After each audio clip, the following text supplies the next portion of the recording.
નમસ્કાર, આપ જોઈ રહ્યા છો ન્યૂઝ 18 ગુજરાતી ને હું છું લુબના ખાન। માવઠાને લઈને અંબાલાલની મોટી આગાહી। 12 થી 19 માર્ચના હવામાનમાં પલટો આવશે। હોળી બાદ હળવા માવઠાની પણ શક્યતા રહેશે। હવામાન નિષ્ણાત અંબાલાલ પટેલે ન્યૂઝ 18 ગુજરાતી સાથે વાત કરતા જણાવ્યું કે જૂનાગઢના ભાગો, મધ્ય ગુજરાતના ભાગો, ઉત્તર ગુજરાતના ભાગોમાં અને કચ્છના ભાગોમાં વાદળો આવશે। કેટલાક ભાગોમાં વરસાદી છાંટા પડવાની શક્યતાઓ રહેશે। આ વખતે હોળી આસપાસથી હવામાનમાં પલટો આવવાની શક્યતાઓ અને 12 માર્ચથી પ્રી મોન્સૂન એક્ટિવિટી શરૂ થવાની શક્યતાઓ રહેશે। દક્ષિણ ભારતમાં પવન સાથે વરસાદ થવાની પણ સંભાવના।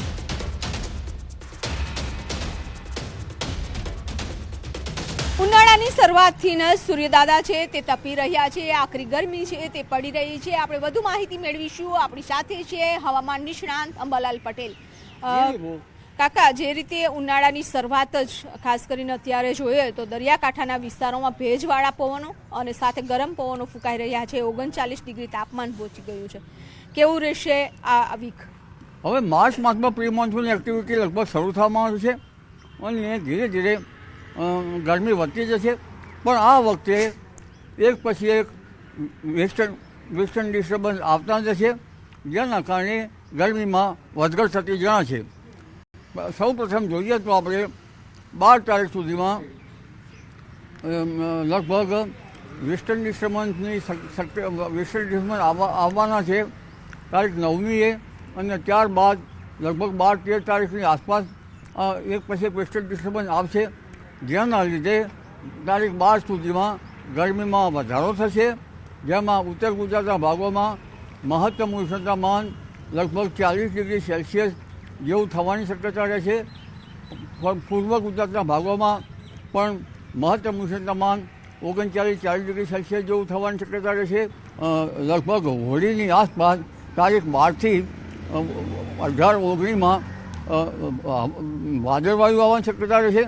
અને ઉત્તર પશ્ચિમમાં ભારતમાં રાજસ્થાનના સરહદના ભાગો અને કેટલાક જૂનાગઢના ભાગો, ત્યારબાદ લગભગ સહેજ અમરેલીના ભાગો અને મધ્ય ગુજરાત થઈને ઉત્તર ગુજરાતના કેટલાક ભાગોમાં વાદળવાયુ કે છાંટા થવાની શક્યતા રહેશે।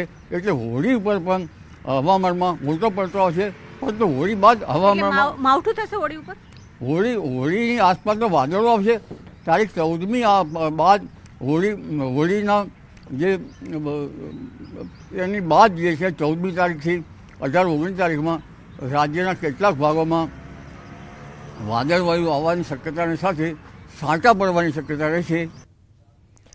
તો ગુજરાત પ્રવાસે આવેલા કેન્દ્રીય ગૃહમંત્રી અમિત શાહના આજે અમદાવાદમાં અલગ અલગ કાર્યક્રમ યોજાયા। શેલામાં જૈનાચાર્ય બુદ્ધિસાગર મહારાજની જન્મજયંતિ નિમિત્તે સ્મારક સિક્કાનું વિમોચન કરાયું। આ તરફ એસજી હાઈવે નજીક યોજાયેલા કાર્યક્રમમાં સસ્તું સાહિત્ય મુદ્રણાલયના 24 પુસ્તકોનું વિમોચન કરાયું। આ ઉપરાંત એડીસી બેંકના શતાબ્દી મહોત્સવના સમાપન સમારોહ પ્રસંગે અમિત શાહે સંબોધન કર્યું।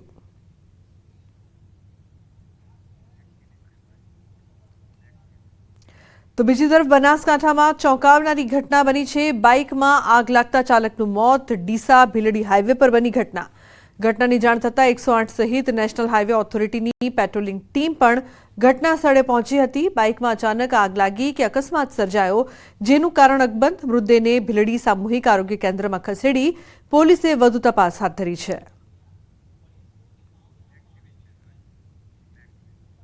તો વડોદરામાં 8 ફૂટના મહાકાય મગરનું રેસ્ક્યુ કરવામાં આવ્યું। ન્યૂઝ 18ના અહેવાલ બાદ વન વિભાગે કરી કાર્યવાહી। ડાંગરના ખેતર પાસેથી મહાકાય મગરનું રેસ્ક્યુ કરાયું। રસ્તા પર મહાકાય મગરની લટારથી ગ્રામજનોમાં હતો ફફડાટ। મગરનું રેસ્ક્યુ થતાં ગ્રામજનોએ હાશકારો અનુભવ્યો। મગરનું રેસ્ક્યુ કરીને કુદરતી વાતાવરણમાં તેને મુક્ત કરવામાં આવ્યો। તો બીજી તરફ સુરતના વરાછા વિસ્તારમાં યુવકનો કારમાં સ્ટન્ટ કરતો વિડીયો થયો છે વાયરલ। યુવક સ્ટીયરિંગ છોડીને કારની બહાર નીકળતો દેખાયો। વિડીયો વરાછા વિસ્તારનો હોવાની ચર્ચા। યુવકે ચાલુ કારમાં જ તમામ સ્ટન્ટ કર્યા છે। સ્ટન્ટનો વિડીયો સોશિયલ મીડિયામાં વાયરલ થયો છે। તો યુવક ચાલુ કારમાં જ સ્ટન્ટ કરી રહ્યો છે। સુરતના આ દ્રશ્યો જે બાદ અનેક સવાલો ઉપસ્થિત થઈ રહ્યા છે। રીલ બનાવવા માટે જે પ્રકારથી યુવકો જોખમી સ્ટન્ટ કરી રહ્યા છે, ત્યારે કાયદાને લઈને કોઈ ભય ન હોય તે બાદ મોટા સવાલો ઉપસ્થિત થઈ રહ્યા છે. વિડીયો વરાછાનો હોવાની ચર્ચા. તો બીજી તરફ બનાસકાંઠામાં અમીરગઢમાં તસ્કરોનો આતંક સામે આવ્યો છે. ચાંદની ચોકમાં એક સાથે 2 દુકાનોના તાળા તૂટ્યા. કરિયાણા અને જ્વેલર્સની દુકાનમાં ચોરી. બંને દુકાનોમાં મળીને 4 લાખથી વધુની ચોરી. તો કરિયાણા અને જ્વેલર્સની દુકાનમાં 4 લાખથી વધુની ચોરી કરવામાં આવી છે. બંને દુકાનોમાં ચોરોએ હાથફેરો કર્યો. અમીરગઢમાં તસ્કરોનો આતંક સતત વધી રહ્યો છે, જે બાદ લોકો ત્રાહિમામ પોકારી ઉઠ્યા છે. 2 દુકાનોના તાળા તૂટ્યા. તો એક તરફ કરિયાણાની દુકાનમાં ચોરી, તો બીજી તરફ જ્વેલર્સની દુકાનમાં પણ ચોરીની ઘટના બની છે. બેફામ બનેલા તસ્કરોએ હદ વટાવી છે. માતાજીના મંદિરમાં ચાંદીની છત્તરની ચોરી. રાજકોટના જામકંડોરણાના ચારેલ ગામની ઘટના. માતાજીને નમન કરીને ચોરી કરીને ગઠિયો ફરાર. સમગ્ર ચોરીની ઘટનાના સીસીટીવી સામે આવ્યા છે. યુવક બાઇક પર આવીને મંદિરમાં માતાજીને નમન કરીને ચોરી કરીને ત્યાંથી ફરાર થઈ ગયો. ત્યારે હાલ તો સીસીટીવીના આધારે જામકંડોરણા પોલીસે તપાસ હાથ ધરી છે. તો સમગ્ર ચોરીની ઘટનાના સીસીટીવી સામે આવ્યા. પહેલા ચોર મંદિરમાં પ્રવેશે છે, માતાજીને નમન કરે છે અને તે બાદ ત્યાંથી ચોરી કરીને ફરાર થઈ જાય છે. ચાંદીની છત્તરની ચોરી કરીને ફરાર થતો હોય તે દ્રશ્યો સીસીટીવી કેમેરામાં કેદ થઈ ગયા. અમદાવાદમાં જાહેરમાં દારૂની મહેફિલનો મામલો સામે આવ્યો છે. પોલીસે 2 આરોપીઓની ધરપકડ કરી છે. નબીરાઓ જાહેરમાં દારૂ પીતા હોવાનો વિડીયો થયો હતો વાયરલ. અમદાવાદમાં ઇસ્કોન પોલીસ ચોકી નજીકનો વિડીયો. સીડી પર બેસીને દારૂ પીતા હોવાનો વિડીયો વાયરલ થયો છે. અમદાવાદ શહેરમાં કાયદો વ્યવસ્થા અને પોલીસ પેટ્રોલિંગ સામે ઉઠ્યા સવાલો. તો ઇસ્કોન પોલીસ ચોકીની નજીક નબીરાઓ જાહેરમાં ગટગટાવી રહ્યા છે દારૂની મહેફિલ. ઇસ્કોન ક્રોસ રોડ નજીક જાહેરમાં દારૂની મહેફિલની ઇન્સ્ટાગ્રામ રીલ વાયરલ. 5 થી 7 યુવાનો કોમ્પ્લેક્સની સીડી પર બેસીને દારૂની માણી રહ્યા છે મહેફિલ. 2 દિવસ પહેલા જ રીલ કરવામાં આવી છે અપલોડ. તો પોલીસ ચોકી નજીક જ જાહેરમાં દારૂની મહેફિલથી ઉઠ્યા અનેક સવાલ. ન્યૂઝ 18 વાયરલ વિડીયોની નથી કરતું પુષ્ટિ. માધ્યમથી એક દારૂ પીતા મહેફિલના કેટલાક ઇસમો કરતાનો વિડીયો ધ્યાન ઉપર આવેલો. એ વિડીયો આધારે અમે અમારી અલગ અલગ ટીમો બનાવી તપાસ હાથ ધરેલી. એ દરમિયાનમાં કુલ 7 વ્યક્તિઓની એમાંથી ઓળખ કરેલી અને આ વિડીયો જેને પોતાના સોશિયલ મીડિયા એકાઉન્ટ ઉપર જે અપલોડ કરેલો એ સાગર પીતાંબર પરમાર કરીને એની ઓળખ થયેલી અને એની સાથે પિયુષ મકવાણા, પ્રકાશભાઈ મકવાણા, મયુર મકવાણા, મયંક મકવાણા, નટવર સોલંકી અને અમિત ડાભી કરીને 7 વ્યક્તિઓ ભેગા મળીને આ વિડીયો બનાવેલો અને આ તમામ વ્યક્તિઓ વિરુદ્ધમાં પ્રોહિબિશન એક્ટ, જીપી એક્ટ અને BNS એક્ટ મુજબની એમના વિરુદ્ધમાં ગુનો દાખલ કરી અને એમને અટકાયત કરવાની કાર્યવાહી હાથ ધરી. તો ગરમીને લઈને હવામાન વિભાગની આગાહી. આગામી દિવસોમાં ગરમીનું પ્રમાણ વધશે. 9 થી 12 માર્ચ દરમિયાન યલો એલર્ટની આગાહી. 40 થી 42 ડિગ્રી તાપમાન રહેવાનું અનુમાન. તો કેટલાક જિલ્લામાં યલો એલર્ટ રહેશે. 9 થી 12 માર્ચ દરમિયાન યલો એલર્ટની આગાહી કરવામાં આવી છે. 40 થી 42 ડિગ્રી તાપમાન રહેવાની શક્યતાની સાથે ગરમી વધશે. ફોન લાઈન પર સંવાદદાતા વિભુ જોડાયા છે. વિભુ, કેટલાક જિલ્લામાં યલો એલર્ટ અને ગરમી વધવાની આગાહી, શું અપડેટ? ઉનાળાની શરૂઆત જ ઘણી આખરી શરૂઆત થઈ છે ત્યારે સૌરાષ્ટ્ર અને કચ્છના કેટલાક જિલ્લાઓમાં હવામાન વિભાગ દ્વારા જે યલો એલર્ટ છે તે જારી કરવામાં આવ્યું છે. ખાસ કરીને કચ્છ, સુરેન્દ્રનગર, રાજકોટ, અમરેલીમાં આજે જે યલો એલર્ટ જારી કરવામાં આવ્યું છે. એટલે કે 40 થી 43 ડિગ્રી વચ્ચે તાપમાન છે તે નોંધાશે. તો 10 તારીખે મોટાભાગના જિલ્લાઓ છે કે જે મધ્ય ગુજરાત, ઉત્તર ગુજરાત, કચ્છ અને સૌરાષ્ટ્રના જિલ્લાઓ છે કે જ્યાં ગરમીનું પ્રમાણ છે તે વધી રહ્યું છે. ઉત્તર પૂર્વના પવનો ફૂંકાઈ રહ્યા છે અને તેના કારણે તાપમાનમાં એકાએક વધારો થઈ રહ્યો છે. જી બિલકુલ વિભુ, આભાર આ સમગ્ર માહિતી બદલ. તો કેટલાક વિસ્તારોમાં ગરમી વધવાની છે. 40 થી 42 ડિગ્રી તાપમાન રહેવાનું અનુમાન છે. યલો એલર્ટની પણ આગાહી કરવામાં આવી છે.